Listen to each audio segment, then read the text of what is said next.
किसान शाम को इकट्ठा होते हैं खेती बाड़ी का काम करके, तो उस समय किसानों का कार्यक्रम होना चाहिए जो किसान एकदम फ्री हो एकदम। नौकरी वाले वो भी शाम को इकट्ठा होते हैं 4 बजे भी, तो उनका भी कार्यक्रम उसी समय के होना, तो इसका समय की परिवर्तन की बहुत बड़ी जरूरत है।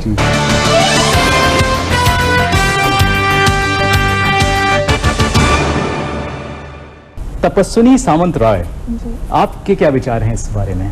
दूरदर्शन का जैसे एक ट्यून स्टार्ट होता है, हम लोग को मेमोरीज, मेरे जो मेमोरीज है दूरदर्शन के, वो मेरा सब फ्लैशबैक होता है। मुझे अभी भी पता है जब मैं छोटी थी, जल्दी से होमवर्क कंप्लीट करके इवनिंग में मम्मी के साथ बैठ के दूरदर्शन देखना, और सैटरडे संडे को दादा दादी के साथ बैठ के रामायण महाभारत देखना, पूछना कि ये कौन है और उनके सारे नॉलेज शेयर करना। मैं दूरदर्शन को मेरी अपब्रिंगिंग में ज़रूर मेंशन करूँगी।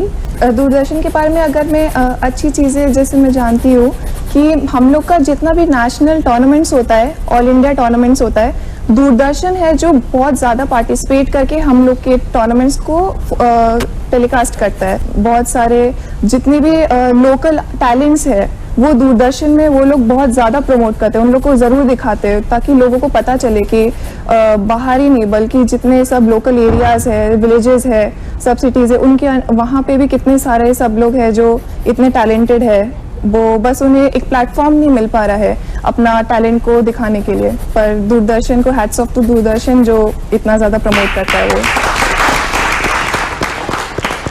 अच्छा, एक बहुत और अहम बात है जो मेरे दिमाग में आ रही है कि पहले के प्रोग्राम से अगर हम देखें, बीबी नातियों वाली, मालगुडी डेज, बुनियाद, हम लोग, सादगी थी, कोई ऐसी भव्यता नहीं थी, कोई ऐसा खर्चा नहीं था, लेकिन कंटेंट था, स्टोरी में कंटेंट था, स्टोरी एक स्ट्रॉन्ग स्टोरी थी। तो आप लोगों को क्या लगता है कि अभी कंटेंट राइटर कम हो रहे हैं या वैसी कहानियां नहीं बन रही हैं? ये हमारे साथ हैं श्री सैयद मोहम्मद उमैर जी, आप की क्या राय है इसके बारे में? देखिए, उत्तर प्रदेश का जो ये मंच है, ख़ास तौर से दूरदर्शन, बहुत ही अहम अपनी भूमिका निभा रहा है। बरसों से 1969 से लेकर आज तक ये हमेशा समाज की खिदमत करता नज़र आता है। कभी उर्दू के प्रोग्राम के ज़रिए, कभी मुशायरों के ज़रिए, कभी शहरी नशिस्त के ज़रिए, तो कभी कौमी यकजहती के ज़रिए। अगर हम और अच्छा करके, और अच्छा करने का मतलब यह है कि उन प्रोग्रामों में मज़ीद इजाफ़ा किया जाए जो धार्मिक स्थल पर हैं, उनको जोड़ने का काम करते हों।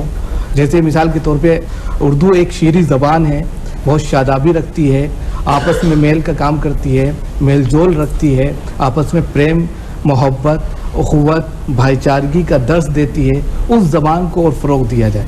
यहाँ के मंच से, दूरदर्शन के इस प्रोग्राम से मैं आप लोगों को से निवेदन करता हूँ, दरख्वास्त करता हूँ कि उस प्रोग्राम में नंबर 1 इजाफ़ा किया जाए। दूसरी बात यह है कि हम देखते हैं मुंशी प्रेमचंद, उन्होंने समाज की खिदमत अपनी राइटिंग से की। जैसे सर ने भी कहा कि राइटिंग को बदलने की ज़रूरत है कि नहीं है, तो उसकी ज़रूरत है, क्योंकि समाज जिस तरह बदलता है उसी तरीके से हमारा जहन भी डेवलप होता है, नई नस्ल के जो लोग हैं वो भी डेवलप होते हैं। उसको जो राइटिंग पहले थी, मुंशी प्रेमचंद ने, आपने देखा होगा, अफसाने बहुत लिखे, कहानियाँ लिखी, समाज के जो लोग थे उन्होंने समाज को मौजू बनाकर जो काम किया है और उनके अंदर जो जागरूकता पैदा की है, उनके अंदर से जो कह सकते हैं कमियां थी, एहसास कमतरी था, उसको निकाल कर बाहर किया और अपनी कहानियों के ज़रिए उनको उरूज बख्शा है। उन कहानियों को डेवलप करके ड्रामे की शक्ल में या इसी तरह मकाले निगारी की शक्ल में या मजमून निगारी की शक्ल में कुछ ऐसे प्रोग्राम कराए जाएं जो नए नस्ल के लोग हैं उसमें आके उस मुकाबले में शिरकत करें।